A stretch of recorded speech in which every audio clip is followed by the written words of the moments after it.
Roberto, napakawala daw ng tubig yung dam.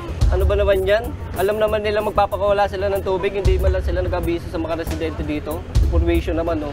Attorney, nagpakawala ng tubig ang dam sa lugar namin nang walang abiso. Legal po ba ito? Hindi po ito legal. Mayroong katulad na kaso ito, National Power Corporation versus Court of Appeals noong May 16, 1988. Sa kasong ito ay napilitang magpawala ng tubig ang Angat Dam dahil sa bagyong Welming. Hindi ito nagbigay ng abiso kung kaya't maraming bahay ang nalubog sa baha at mga pananim sa bukid na nasira. May ilan ding namatay dahil sa biglang paglaki ng tubig.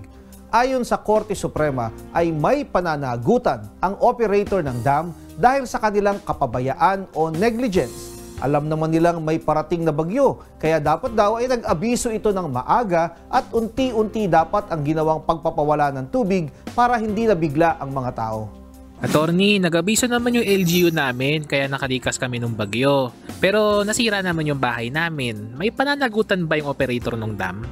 Kung nagkaroon ng abiso o prior notice at wala namang kapabayaan o negligence, walang pananagutan ang local government unit o ang operator ng dam.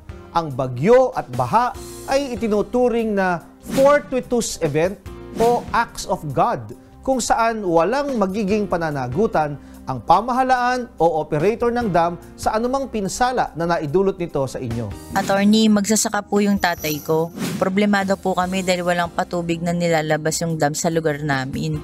Pero napansin ko po, meron namang tubig na binibigay para sa mga water districts. Legal ba to?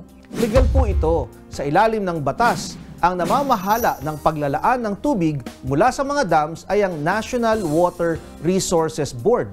At ang pangunahing panuntunan ay magbigay ng prioridad sa inuming tubig sa mga water districts bago ang irigasyon para sa mga bukid.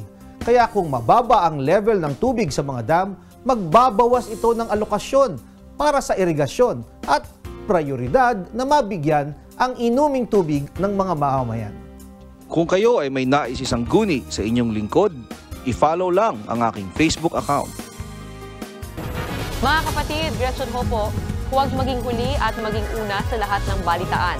Maging maalam at may pakialam sa mga napapanahong issue at balita sa bansa.